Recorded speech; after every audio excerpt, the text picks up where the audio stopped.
Natumanya Mbabazi's life changed when her mother passed away in what police investigations confirmed was a domestic case. Her father was arrested and she was left with just her siblings. My mom got some misunderstandings with my father.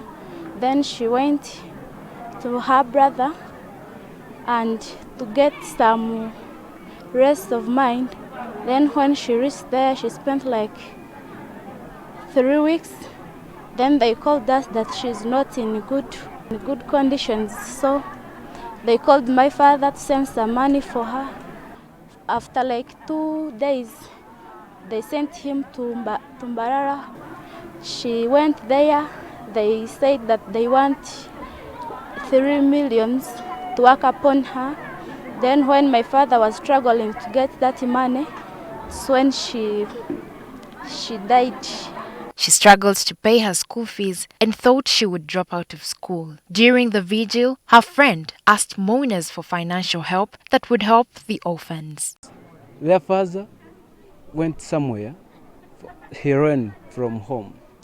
So at that time, I said, no one is here to cater for them. Later, the school head spoke to the mourners, and to their surprise, he did not say anything about Mbabazi's next school life. So people appreciated, and the rest, I gave the microphone to the deputy, and the deputy, he gives his speech. After Natumanya's mother was buried, Medard Nuwamanya was concerned because his friend had not returned to school. He stepped in to help, asking school heads to give Natumanya a bursary which would pay her school fees. The school agreed, and Natumanya was able to stay in school.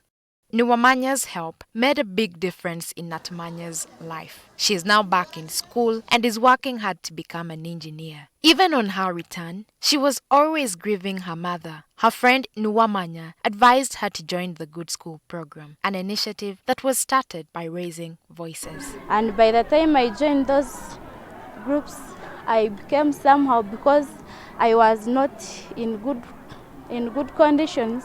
I would like to stay lonely, thinking about how I will live.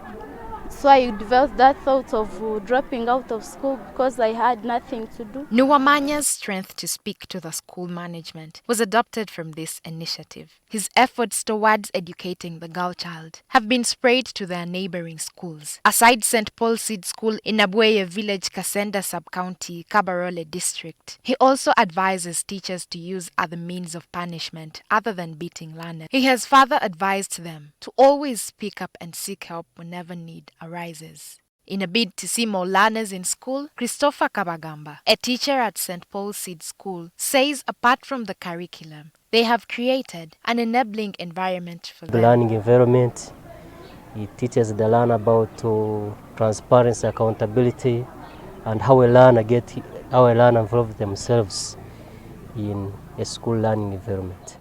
Because with good school, it helps a learner, especially, for example, like girls. We are having like plays, drama, debates. So like those debates, they help the learner. The challenge now is poverty-stricken homes that cannot afford to send learners to school. Some have dropped out due to failure to clear school dues. Lydia Felly Akullu, NTV.